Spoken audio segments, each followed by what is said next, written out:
அல்லாஹு அக்பர். நம்ம தொழுகையில சஜ்ஜா செய்யும் பொழுது இந்த இடத்துல பார்த்தீங்கன்னா வகுடு மாரி தழும்பு மாரி ஆயிடும். இத நினைச்சு சில பேர் கவலை கொள்ளுவாங்க. கவலை கொள்ளவே வேணாம். அல்லாஹ் சுப்ஹானஹு தஆலா நாளைக்கு மறுமையில இதற்கு சூப்பரான ஆஃபர் நம்மளுக்கு குடுக்கின்றான். எனவே மக்களுக்கு அதிகமா இந்த வீடியோ ஷேர் பண்ணுங்க. தெரியாதவங்க இத பார்த்து தெரிஞ்சு கொண்டாங்கன்னா, அந்த நன்மை அல்லாஹ் சுப்ஹானஹு தஆலா நம் அனைவருக்கும் தருவானாக.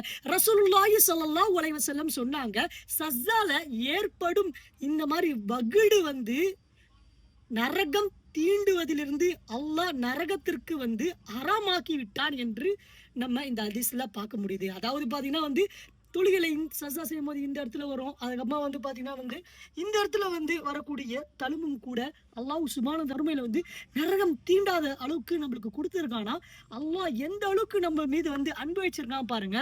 அல்லாஹ்வுக்கு அதிகமாக நம்ம துவா இந்த மாரி கேட்கணும். யா அல்லாஹ் நீ மிகப்பெரியவன், நீ கிருபை உடையவன், நீ அன்பு உடையவன், நீ பாசமுடையவன், என்னுடைய பாவத்தை மன்னிப்பாயாக யா ரப். என்னுடைய பாவத்தை மன்னிக்கக்கூடியவன் நீதான் யா அல்லாஹ். நரகத்திலே என்னை பாதுகாப்பாயாக, எனக்கு சொர்க்கம் கொடுப்பாயாக யா அல்லாஹ் என்று அதிகமா நாம் துவா கேட்போம். அல்லாஹ்வே நம்மளுக்கு போதுமானவன். பாரக்கல்லாஹு ஃபீக்கும். அஸ்ஸலாமு அலைக்கும் வரஹ்மத்துல்லாஹி வபரகாத்துஹு.